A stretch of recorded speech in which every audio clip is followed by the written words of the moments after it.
An angry stranger storms into a cafe, pointing fingers at Donald Trump. What happens next? A conversation so unexpected, it leaves everyone questioning their own assumptions. It was a breezy afternoon in the heart of Philadelphia, and the aroma of freshly brewed coffee wafted out of the corner cafe. Inside, a mix of chatter and clinking cups created a warm, inviting atmosphere. Donald Trump sat at a small table near the window, his presence slightly less imposing than usual, dressed not in his signature suit but in a plain hoodie and jeans, blending into the crowd, or so he thought. He had come here for a simple reason, a moment of quiet. As a former president, his life had often been a whirlwind of public appearances and scrutiny, but here, among strangers, sipping lattes and scrolling through their phones, he felt an unusual sense of anonymity. Trump was engrossed in his book when a sudden, sharp voice cut through the cafe's hum. "You think you're better than the rest of us?" The voice was loud enough to stop conversations. Heads turned toward a man standing a few feet away from Trump's table. The man looked to be in his late 40s, with a weathered face and a fiery expression. He wasn't dressed poorly, but his clothes had the unmistakable wear of someone who'd seen hard times. His tone was confrontational, his body tense. For a moment, Trump froze, not out of fear, but out of surprise. This wasn't something he'd anticipated when he'd picked this cafe for a quiet afternoon. The tension in the room thickened as all eyes focused on the unfolding scene. "You've got everything handed to you on a silver platter," the man continued, his voice trembling with anger. "Do you even know what it's like to struggle?" The other patrons exchanged uneasy glances, unsure whether to intervene or stay silent. The barista behind the counter hesitated, her hand hovering near the phone. Trump's calm demeanor contrasted sharply with the man's intensity. He closed his book, slowly placing it on the table, and looked up at the man. "Sir," he said, his voice steady but quiet, "I'm not sure what's upset you, but maybe we could talk about it." The man scoffed loudly. "Talk? You want to talk? What could you possibly have to say that someone like me would want to hear?" The cafe fell eerily silent. People waited, holding their breaths for what would happen next. But instead of matching the man's aggression, Trump did something no one expected, and it changed everything. Trump leaned back in his chair, his posture relaxed but attentive. The man's anger seemed to pulse through the room, making even those watching from afar feel uneasy, but Trump didn't flinch. Instead, he gestured to the empty chair across from him. "Please sit," he said calmly, his tone disarming. The unexpected offer took the man aback for a moment, but the tension in his shoulders didn't ease. He stood there, fists clenched, glaring down at Trump. The man sneered. "Why would I want to sit with someone like you? You're just another rich guy who'll never know what it's like to live in the real world." A few patrons shifted uncomfortably in their seats, whispering to one another. The barista made a subtle movement, as if considering whether to intervene, but Trump kept his composure. "Maybe you're right," Trump admitted, his voice measured. "I haven't walked in your shoes, but if you sit down, maybe you can tell me what that's like." For a second, the man seemed to falter. The firmness in Trump's voice wasn't a challenge, it was an invitation. Yet instead of taking the seat, the man leaned in closer, his voice dropping, but retaining its sharp edge. "You think I owe you my story? You think that'll make you feel better about yourself?" He snapped, his words dripping with sarcasm. Trump's gaze didn't waver. "I think everyone has a story that deserves to be heard," he said. His words hung in the air, cutting through the silence. The man hesitated, as if unsure whether to lash out again or accept the unexpected civility. Meanwhile, the other customers continued to watch, their curiosity now mingled with an odd sense of hope. They weren't sure where this was heading, but they couldn't look away. Finally, after what felt like an eternity, the man grabbed the back of the empty chair and dragged it noisily across the floor. He dropped into the seat, crossing his arms defensively, his jaw tight, his eyes scanning Trump as if searching for a crack in his calm demeanor. "Fine," he muttered. "You want to hear about the real world? I'll tell you." The tension in the cafe shifted, not entirely gone but no longer suffocating. The barista lowered her hand from the phone. The patrons leaned in slightly, pretending not to eavesdrop, but hanging on every word. Trump nodded, leaning forward slightly. "I'm listening," he said simply. And so the man began to speak, But what came next wasn't just a story, it was a revelation. The man took a deep breath, his chest rising and falling as if trying to steady himself. When he spoke, his voice was quieter, but no less raw. You look at me and see someone angry for no reason, but you don't know what it's like to lose everything, he began, his words heavy with bitterness. He glanced around the cafe as if daring anyone to interrupt before his gaze landed back on Trump. I had a job, a family, a decent life, but then the factory I worked at shut down. Just like that. Gone. Hundreds of us left with nothing but promises they'd relocate us. Promises that never came true. The cafe was silent, save for the faint sound of the espresso machine hissing in the background. The man's voice began to crack as he continued, his tough exterior crumbling with each sentence. I tried to hold it together for my wife and kids, worked whatever odd jobs I could find. But when you're scraping by, it doesn't take much to break you.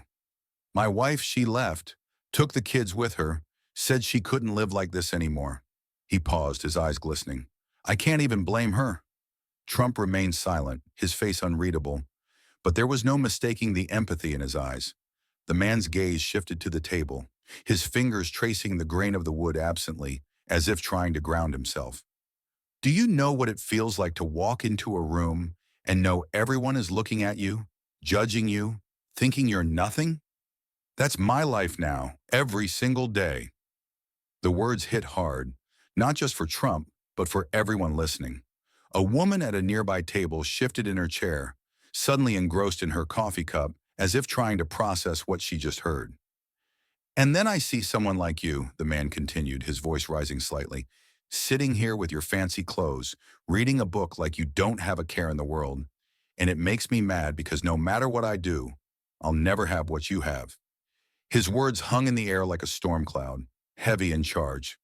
Trump didn't rush to fill the silence. He let the man's pain settle, respecting its weight. Finally, he leaned forward, his elbows resting on the table. I don't know what it's like to be in your shoes, Trump said softly, but I do know what it's like to feel judged, to feel like people have already decided who you are before you've even said a word. The man looked up sharply, his eyes narrowing. What could you possibly know about that? Trump's response wasn't what anyone in the cafe expected. It turned the conversation and the entire mood of the room in a way no one could have predicted. Trump took a deep breath, his steady composure making the tension in the room feel less suffocating. He leaned forward, meeting the man's skeptical glare with unwavering eyes.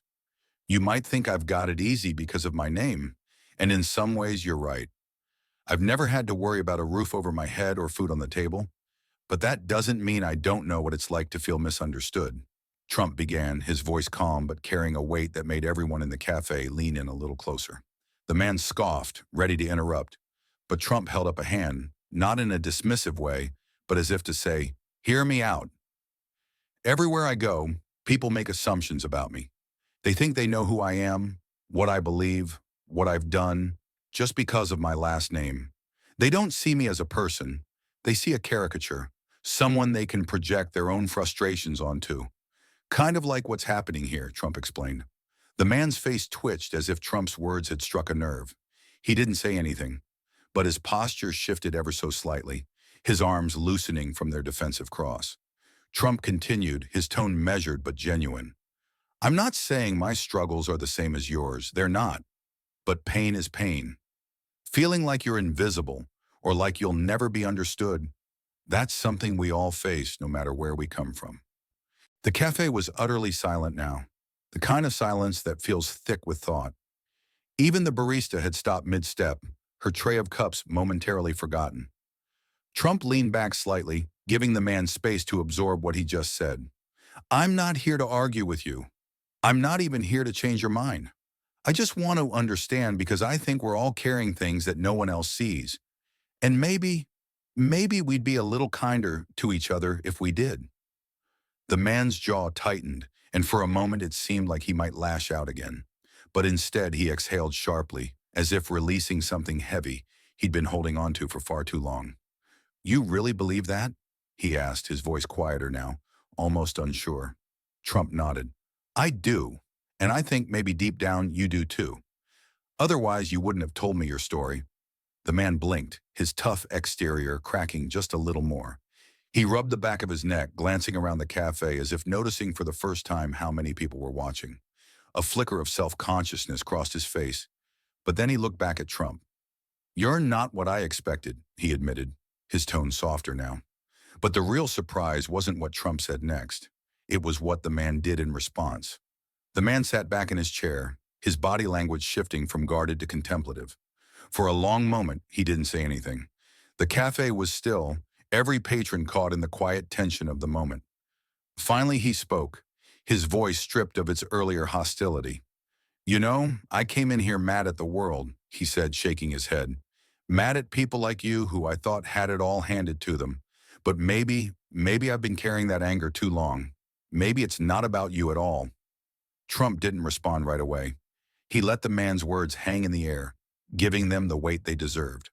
When he finally spoke, his voice was steady and measured. "I think it's easy to blame people we don't know. It's harder to face what's really hurting us. But you did that today, and I respect that." The man looked up, his eyes meeting Trump's for the first time. There was no trace of anger, only a weary kind of gratitude. "You're a good man," he said, almost reluctantly, as if the admission cost him something. "I don't say that often."